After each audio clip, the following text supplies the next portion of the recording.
الحمد لله رب العالمين والصلاة والسلام على سيدنا محمد وآله وصحبه أجمعين أما بعد فقد قال الله تعالى في القرآن الكريم وفي محكم التنزيل وقولوا للناس حسنا. கணித்திற்கும் பெரும் மதிப்பிற்கும் உரிய அல்லாஹ்வின் நல்லடியார்களே, அல்லாஹ்வினுடைய பெரும் கருணையின் பொருட்டால் இன்று நாம் 12 தராவீஹுகளை முடித்திருக்கிறோம். 11 நோன்புகளை முடித்திருக்கிறோம். எஞ்சி இருக்கக்கூடிய இந்த ரமலானுடைய அனைத்து அமல்களையும் முழுமையாக நிறைவேற்றுவதற்கு அல்லாஹ் செய்வார். கணியத்திற்குரியவர்களே,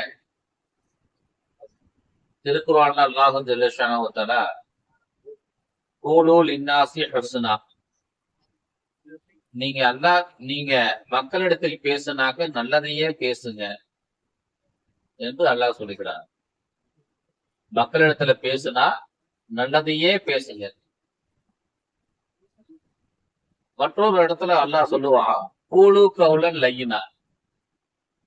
மூசா அலைஹிஸ்ஸலாத்தை பார்த்து அல்லாஹ் சொல்லுகிறான், நீங்க ஃபிரௌன் கிட்ட போங்க, ஃபிரௌன் கிட்ட போய் கூலு கௌலன் லய்யினா, மென்மையா பேசுங்க, அவங்க சாந்தமா பேசுங்க. யார் அவன்? உலகமகா ரவுடி.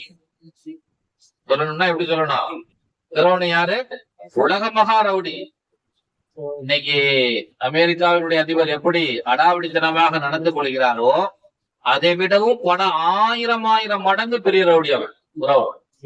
ஆனா அவங்கிட்ட போய் மூசா நபி அல்லாஹ் எப்படி பேச சொல்லி ஒரு புத்திமதி சொல்லி அனுப்புறான்.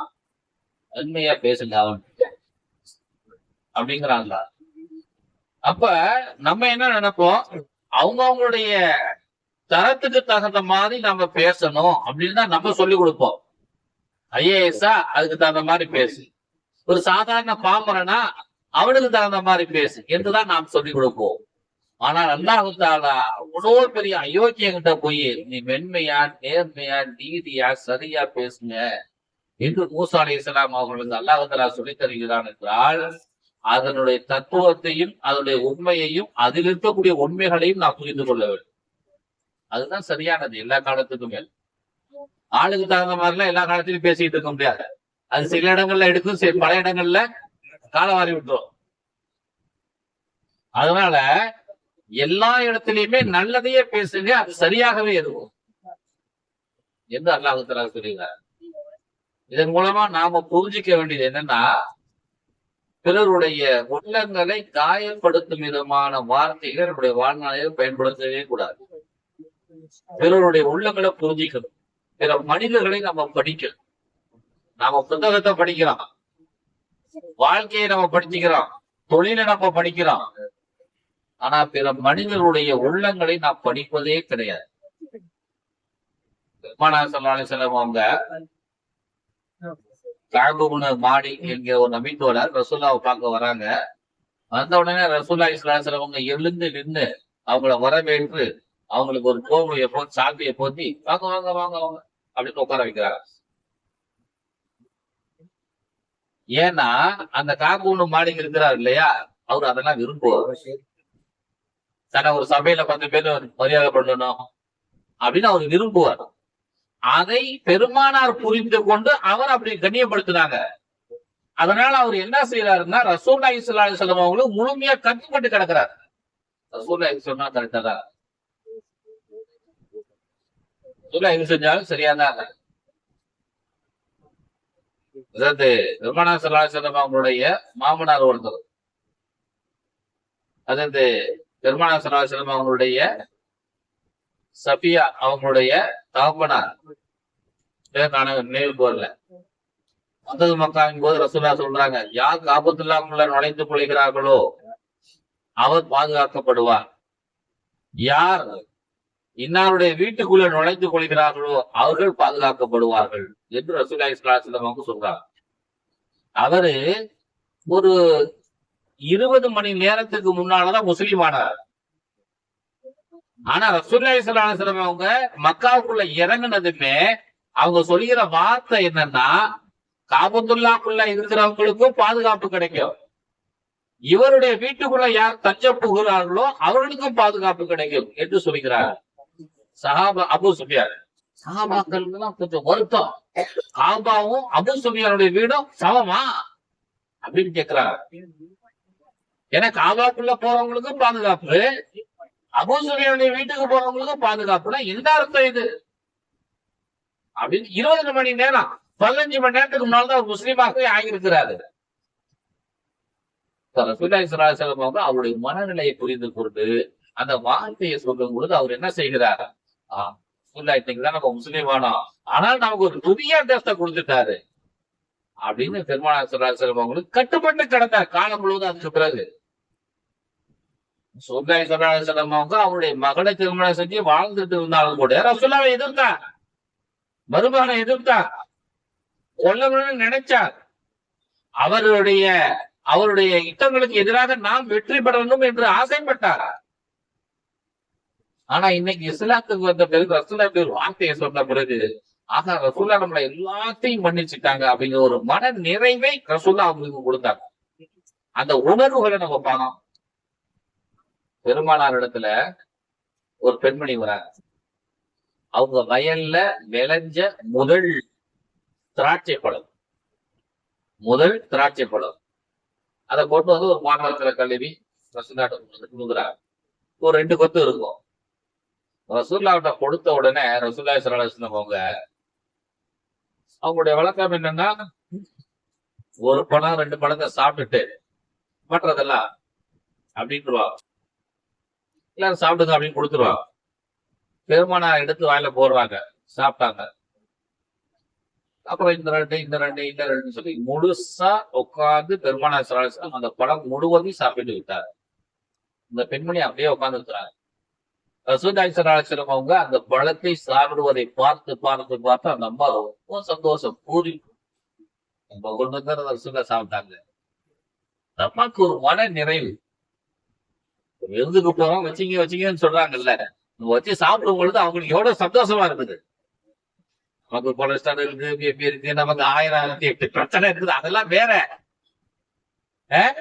நாம சாப்பிட்டோம்னா அவங்க சந்தோஷப்படுறாங்க அப்படிங்கிறதுக்காண்டி நம்ம சாப்பிடுறோம் இல்ல. அம்மா அவனுக்கு ஒரு 20 தோசை சுட்டு போட்டாலும் என்ன செய்ய, 2 வச்சுக்கடா சொல்லுது இல்ல. அங்க நிக்குது, கால் வலிக்குது, கால் கடுக்குது, அதெல்லாம் இல்ல. அவன் சாப்பிடுறானா அல்ஹம்துலில்லாஹ். அவன் என்ன சேட்டை பண்ணாலும் இந்த 4 தட்டுமா இன்னும் 2 தட்டுமா தான் கேட்கிறான். அந்த சாப்பிட வைத்து சந்தோஷம். அந்த பெண்மணி பெருமானார் ஸல்லல்லாஹு அலைஹி வஸல்லம் அவங்க சாப்பிட்டதை பார்த்து அவ்வளவு மகிழ்ச்சி, அளவற்ற மகிழ்ச்சி. அந்த அம்மா அந்த கூட எடுத்துட்டு போயிடுச்சு. வழங்காலி அனுப்புது. ரசூலுல்லாஹி ஸல்லல்லாஹு அலைஹி வஸல்லம் கிட்ட பக்கத்துல இருந்த சஹாபாக்கள் ஒருத்தர் கேட்டார், யார் சொல்லுங்களா, என்ன எப்பவுமே எங்களுக்கு 1-2 கொடுப்பீங்க, 1-2 எடுத்துக்கிட்டு மிச்சம் எல்லாத்தையும் எங்களுக்கே கொடுத்துருவீங்க, ஆனா இந்த முறை எங்களுக்கு ஒரு பணம் கூட கொடுக்காம நீங்க எல்லாத்தையுமே சாப்பிட்டீங்களே என்று அங்க இருந்த ஒரு நபித்தோழர் கேட்டார். அப்ப பெருமானார் ஸல்லல்லாஹு அலைஹி வஸல்லம் சொன்னாங்க, பழம் கடுமையான புளிப்பு,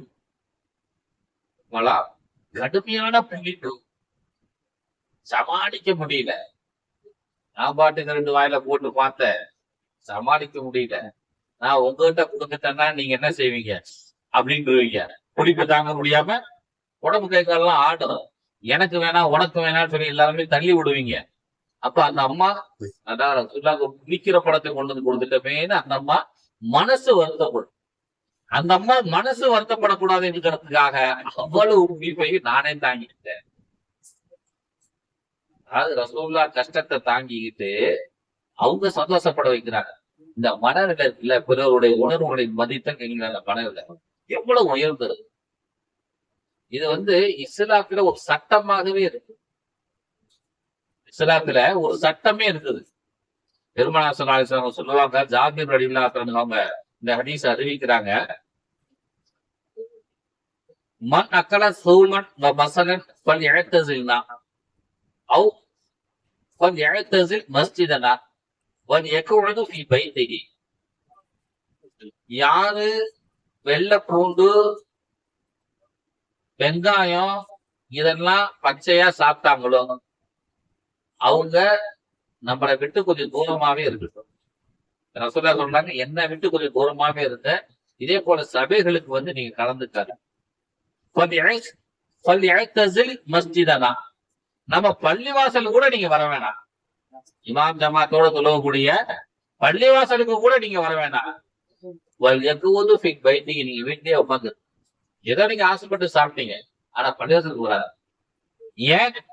சில பேருக்கு அந்த கூட்டு வாடை பிடிக்காது, அந்த வெங்காய வாடை பிடிக்காது.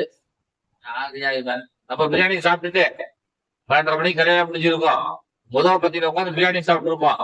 சாப்பிட்டு முடிச்சுட்டு தொழுகைக்கு பக்கத்துல இருக்க பள்ளியாசலுக்கு போயிடுவோம். 2 ரக்காயத்து தொழுது 3ஆவது ரக்காயத்துல எழுந்திருக்கும் போது ஒரு ஏப்பம் வரும். ஏப்பத்தை விட்டா பக்கத்துல இருக்கிற ஆளுக்கு யோசிப்பான மாட்டானா? அப்ப அந்த கராகத்தை, மன வெறுப்பை, அவன் முக சுழிக்கக்கூடிய அந்த நிலையை நாம் உருவாக்குதல் இருக்குது இல்ல, அது மார்க்கத்துல தவறாக கருதப்படுகிறது. அந்த உணர்வுகளை நம்ம மதிக்கணும் என்று நபிகள் நாயகம் ரசூலுல்லாஹி ஸல்லல்லாஹு அலைஹி வஸல்லம் அவர்கள் சொல்லி காட்டுகின்றார். மன்கான யுமினு பில்லாஹி வல் யௌமில் ஆகிரி, அல்லாஹ்வை ஈமான் கொண்டு மறுமை நாளை நம்பிக்கை கொண்டு யார் இருக்கிறாரோ அவர் யகுல் கைரா, பேசுனா நல்லதை மட்டும் பேசிட்டோம். மௌனமா இருக்கு, அது ரொம்ப நல்லது என்று பெருமானார் ஸல்லல்லாஹு அலைஹி வஸல்லம் அவர்கள் சொல்லி தருகிறார். அதுவே அன்பார்ந்த அல்லாஹ்வின் நல்லடியார்களே, இந்த வகையில நம்ம பார்த்தோம்னா நாம ரொம்ப கவனமா இருக்கணும். பிறருடைய உணர்வுகளுக்கு நம்ம மதிப்பு கொடுக்கணும். பிற மனிதர்களுக்கு ஒரு மதிப்புங்கிறது வேற. அவன் என்ன நினைப்பான் அப்படிங்கிறத நீங்க நினைச்சுப்பாங்க. அவங்க என்ன நினைப்பாங்க அப்படிங்கிறத நீங்க நினைச்சு பார்த்து நீங்க உங்களுடைய வாழ்க்கையை திருத்திக்கிட்டா நம்ம வாழ்க்கை ரொம்ப அழகா இருக்கும். நம்மளை எல்லாருமே விரும்புவாங்க, நம்மளை எல்லாருமே நேசிப்பாங்க. பெருமானார் ஸல்லல்லாஹு அலைஹி வஸல்லம் அவங்க ஒரு வீட்டு வாசலுக்கு போனாக்க, யாராவது பார்க்க போறாங்க ஒரு வீட்டுக்கு, சலாம் சொல்லுவாங்க. முதல்ல சலாம் சொல்லுவாங்க. 2 தடவை சலாம் சொல்லுவாங்க, 3 தடவை சலாம் சொல்லுவாங்க. சலாம் சொல்லிட்டு வீட்டினுடைய வலது புறமோ இடது புறமோ நின்று கொள்வாங்க. வீட்டுக்கு நேரா, வாசலுக்கு நேரா அப்படி நிற்க மாட்டாங்க. வந்து ஒரு கதவை திறப்பாங்க. வீட்டுக்குள்ள பெண்களோ ஆண்களோ பார்க்க கூடாத வகையில உட்கார்ந்து இருக்கிறாங்க. அவங்க வீட்டுக்குள்ள அவங்க இருக்கிறாங்க. நம்ம வாசலுக்கு முன்னாடி நின்றோம்னா ஏதாவது பார்த்துட்டோம்னா, நம்மள ரசூலுல்லாஹ் இந்த மாதிரி பார்த்துட்டாங்களே அப்படின்னு அவங்க வருத்தப்படுவாங்கன்னு சொல்லி ரசூலுல்லாஹ் இப்படி வருத்தப்பட்டு வீட்டுக்கு அந்த பக்கமும் இந்த பக்கமா தான் நிற்பாங்க. இந்த மனநிலையை பாருங்க, ரசூலுல்லாஹ்வுடைய மனநிலையை. அப்படின்னா என்ன அர்த்தம்? தன் வாழ்நாளில் சின்ன தவறுகள் கூட வேற யாருக்கும் செஞ்சிடக்கூடாதுன்னு வாழ்ந்த ரசூலுல்லாஹ் செய்யவே இல்லை. மனதால கூட ரசூலுல்லாஹி ஸல்லல்லாஹு அலைஹி வஸல்லம் அவங்க பிறருக்கு தன் வாழ்நாளில் தவறுகளையோ குற்றங்களையோ செய்ததே கிடையாது. பெருமானார் ஸல்லல்லாஹு அலைஹி வஸல்லம் வாழ்ந்திருக்கிறார். இந்த ஹதீஸ் புகாரில வந்து, திருமதியில, அபூதாவுதுல எல்லாம் பதிவு செய்யப்பட்டிருக்குது. பெருமானார் இந்த ஹதீஸை எப்படி தலைப்பு போடுவார்னா, அந்த ஹதீஸினுடைய அறிவிப்பு, இந்த கிதாபுடைய ஒரு சன்னிப்பு, பிறருடைய வீட்டுக்கு போனா ரசூலுல்லாஹி ஸல்லல்லாஹு அலைஹி வஸல்லம் வீட்டு வாசலை தட்ட மாட்டார்கள். நம்ம போய் காலிங் பெல் வச்சிருக்கோம் அன்னைக்கெல்லாம் என்ன செய்யலாம்? டக்குன்னு தட்டணும். இந்த தட்டும் ஓசை அவர்களுக்கு சிரமத்தை தரும் என்பதற்காக ரசூலுல்லாஹ் தட்ட மாட்டாங்க அப்படின்னு தான் தலைப்பையே அமைக்கிறார். இதெல்லாமா ஒரு மனுஷனுக்கு சிரமத்தை தரும்? தட்டுற சத்தம். நம்ம ஊர்ல என்ன செய்யறான்? பாங் போடுறான். தெருவெல்லாம் ஒரு இறந்து போயிட்டான், பெரிய பட்டாசு, இந்த தெருவுக்கும் அந்த பட்டாசு, அந்த தெருவுக்கும் பெரிய பட்டாசுடைய சரத்தை வச்சு என்ன செய்ய வெடிக்கிறான். பட்ட பட்ட பட பட பட படன்னு 10 நிமிஷம் சத்தம் இல்லாம வெடிக்குது. இந்த வீட்டுல 10 பேரு, அந்த வீட்டுல 10 பேரு, குழந்தைகள் இருக்கிறாங்க, ஹார்ட் பேஷண்ட் இருக்கிறாங்க, வெடிக்குது, தூக்கி போடுது அந்த வீட்டுக்காரங்களுக்கு. அத்தனை பேரும் அதிர்ச்சியாகி என்ன நடக்குது இங்க அப்படின்னு சொல்லி வீட்டை விட்டு அத்தனை பேர் வெளியே வந்து பாக்குறான். செத்து போனவன் உறக்கன், அவனை தூக்கிட்டு போறதுக்குள்ள இருக்கிற ஆளுங்கள்லாம் சாகடிச்சிடறான். குடும்பம். ஆனா ரசூலுல்லாஹ் இந்த வீட்டினுடைய கதவை தட்டுவதற்கு கூட அச்சப்பட்டார். இதுதான் ரசூல். அபூ ஹனீஃபா ரஹ்மத்துல்லாஹி அவங்க இடத்துல ஒரு மனிதர் கடன் வாங்கியிருந்தார். ஒரு ஆள் கடன் வாங்கியிருந்தார் கஷ்டத்துக்கு. அவர் ஒரு தேதி சொல்லியிருந்தார், அந்த தேதியில நான் கொடுத்துட்றேங்க. அவர் அந்த தேதியில கொடுக்கல. 1 நாள் ஆச்சு, 10 நாள் ஆச்சு, 1 மாசம் ஆச்சு. ஏன்னா அபூ ஹனீஃபா ரஹ்மத்துல்லாஹி அவங்க அந்த தெருவுல அவங்க போகிறதே இல்லை. யாரு இவர்கிட்ட கடன் வாங்கினாங்களோ அந்த தெருவுடையே இவன் அபோனிபாராமலை போகிறது. அந்த தெருவை கடந்து ஏதாவது போக வேண்டியது இருந்ததுன்னா வேற தெரு வழியா சுத்திக்கிட்டு தான் போவாங்க. ஏன்னு கேட்டா அந்த கடன் வாங்கினவரு இவன் அபோனிபாராமலை அவங்கள பார்த்துட்டாங்க, ஐயோ இவர் வேற வராரே கடன் வாங்கினமே அப்படின்னு அவர் வருத்தப்படுவாரோ, அவரை நாம் தர்ம சங்கடத்திற்கு உள்ளாக்கி விடுவோமோ என்று அவர் அஞ்சி நடுங்கி அவர் என்ன செய்கிறார், இவன் அபோனிபாராமலே அவன் தெருவுடைய போவதில்லை. இந்த வாழ்வியெல்லாம் எங்க நம்ம வாழ்றது? இந்த மனநிலையோட நம்ம என்னைக்காவது வாழ்ந்து இருக்கிறோமா?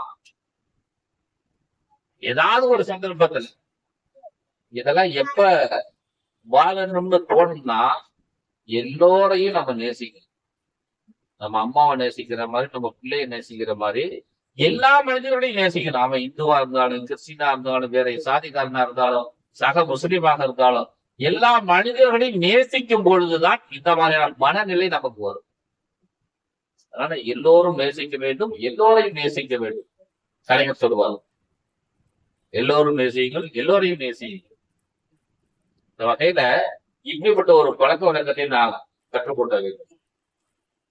மாலிக் ரஹ்மத்துல்லாஹி அவங்க மதீனாவுல மாலிக் மதுஹப் இருக்கு இல்லையா, ஹனஃபி, ஷாஃபி, ஹம்பலி, மாலிக், 4 மதுஹப். 4வது மதுஹபுடைய இமாம் தலைவர் அபூ ஹனீஃபா இமாம் மாலிக் ரஹ்மத்துல்லாஹி அவங்க ஆயிரக்கணக்கான மாணவர்கள் வந்து பாடம் படிப்பாங்க. அன்னைக்கு வந்து பாடம் கொடுக்கணும்ல ஆசிரியர் இடத்துல மாணவர்கள். இப்போ பாடம் வாசிக்கும் போது சில மாணவர்கள் தவறா வாசிப்பாங்க. தவறா வாசிச்சுட்டாங்கன்னா அல்லனா நுழைந்து நல்ரஃபிஹாதா, இதை இன்னொருத்தவங்க நம்ம வாசி பார்த்துருவோமா அப்படின்னு சொல்லுவாங்க. நீ தப்பா வாசிட்ட, திரும்ப வாசி அப்படின்னு சொல்ல மாட்டாங்க. எப்படி நீ தப்பா வாசிச்சுட்ட, நீ தப்பா பாடத்தை சொல்லிட்ட, நீ திரும்ப வாசிப்பா அப்படின்னு சொல்ல மாட்டாங்களா? அல்லனா நுழைந்து நல்ரஃபிஹாதா, இதை இன்னொருத்தர வாசி பார்த்துருவோமா அப்படின்னு சொல்லுவாங்களா? காரணம் பையன் வந்து அந்த மாணவன் வந்து மனசு நோவிடக்கூடாது. இப்படியெல்லாம் பெரியார்கள் வாழ்ந்துக்கிறார், நம்மளும் தான் வாழ்ந்துட்டு இருக்கோம். இதெல்லாம் அங்க இருந்து நம்ம எடுத்துக்கணும். நல்ல விஷயங்களை என்ன செய்யணும் நம்முடைய வாழ்க்கையில கொண்டுட்டு வரும். ஹசன் பஸ்ரி ரஹ்மத்துல்லாஹி அவங்க சொல்லுவாங்க, அவங்களை பத்தி யாராவது தப்பா பேசிட்டாங்கன்னா, ஹசன் பஸ்ரி அப்படிப்பட்டவங்க, இந்துப்பட்டவங்க, அது இது அந்த அம்மா அவங்க அப்படி செஞ்சிட்டாரு இப்படி செஞ்சிட்டாரு அப்படின்னு யாராவது தவறா பேசிட்டாங்கன்னாக்க, அது அவங்களுக்கு தெரிய வந்துச்சுன்னா மறுநாளே அவங்களுக்கு ஒரு பெரிய கிறுத்து ஒன்று வாங்கி அனுப்பிவிடுவாங்க. திட்டினவன கோல் புறம் பேசியவனுக்கு ஹசன் பஸ்ரி ரஹ்மத்துல்லாஹி அவங்க என்ன செய்வாங்களா, ஒரு கிஃப்ட் வாங்கி அனுப்பி விடுவாங்களாம். அது அவங்களுக்கு போய் கிடைக்கும். யார் கொடுத்தா? ஹசன் பஸ்ரி கொடுத்தா. ஹசன் பஸ்ரியா அங்கிட்டு திட்டணும், இங்க வச்சுக்கிட்டு, கடத்தவர்களை வச்சுக்கிட்டு, அங்க வச்சுக்கிட்டு, பள்ளியாசல வச்சுக்கிட்டு பேசணும். என்ன அவர் கிஃப்ட் அனுப்பி இருக்கிறாரு என்ன அப்படின்னு அவர் ஆச்சரியப்பட்டு போய் கிடப்பாங்க. இவங்ககிட்ட ஹசன் பஸ்ரி ரஹ்மத்துல்லாஹி அவங்ககிட்ட வந்து, ஏங்க அவரு தான் அந்த திட்டுறாங்க, அவருக்கு போய் எனக்கு கிஃப்ட் வாங்கி கொடுக்குறீங்க அப்படின்னு கேட்டா, அவர் என்னை பேசியதன் காரணமாக அவருடைய நன்மைகளில் கொஞ்சம் எனக்கு கிடைத்து விட்டது. அவர் எனக்கு நன்மையை கொடுத்திருக்கிறார், அவருக்கு நான் கிஃப்ட் கொடுக்க வேண்டாமா? அவர் என்னுடைய பாவங்களை கொஞ்சம் எடுத்துக்கிட்டா, அவருக்கு நான் கிஃப்ட் கொடுக்க வேண்டாமா? நம்மளா இருந்தா என்ன செய்யும்? அபூபக்கர் ரலியல்லாஹு அவங்கள ஆயிஷா ரலியல்லாஹு அவங்களுக்கும் இன்னொரு சஹாபிக்கும் ஒரு தொடர்பு இருக்குதுன்னு சொல்லி, தவறான தொடர்பு இருக்குன்னு சொல்லி ஒரு சஹாபி தவறா பேசிட்டார்.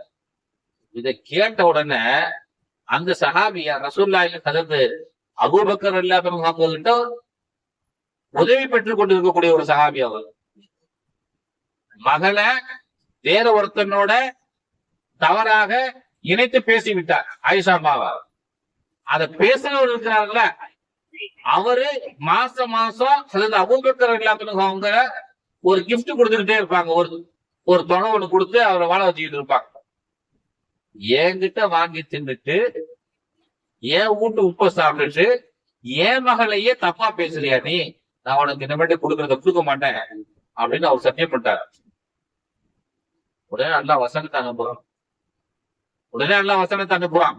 வகி வருது, இந்த மாதிரிலாம் நீங்க செய்யாதீங்க, அதெல்லாம் தப்பு, அதுக்கு கொடுக்கறத கொடுத்துக்கிட்டே இருங்க அப்படிங்கிறான். அதுக்கப்புறம் இவங்க அதுக்கு அபூபக்கர் அவங்க அந்த சத்தியத்தை பொறித்து விட்டு அவருக்கு தொடர்ந்து கொடுத்ததாக ஹதீஸ்கள் வரும். இது யதார்த்தமான மனிதனுடைய நிலை. ஆனா ஹசன் பஸ்ரி என்ன செய்யறாங்க, திட்டினவனுக்கு கிஃப்ட் அனுப்புறாங்க. நம்மளாம் ஏதாவது செஞ்சிருக்கிறோமா? நம்ம தகப்பனார் 2 திட்டு எக்ஸ்ட்ரா 2 திட்டாவும் 3 நாளைக்கு மூஞ்சில் தூக்கி வச்சுக்கிட்டு இருக்கோம், பேச மாட்டேன்றோம். நம்ம போய் என்ன செய்ய வேண்டியதா இருக்கு? நான் வந்தானா சாப்பிட்டேன்னா நம்ம வீட்டுக்கார மாட்டேதான் கேட்க வேண்டியது. நம்மளும் போய் என்ன செய்யறது இல்லை, அவன்கிட்ட போய் நேரடியா என்னடாச்சு பொடிய வந்து என்ன கேட்கறது இல்லை.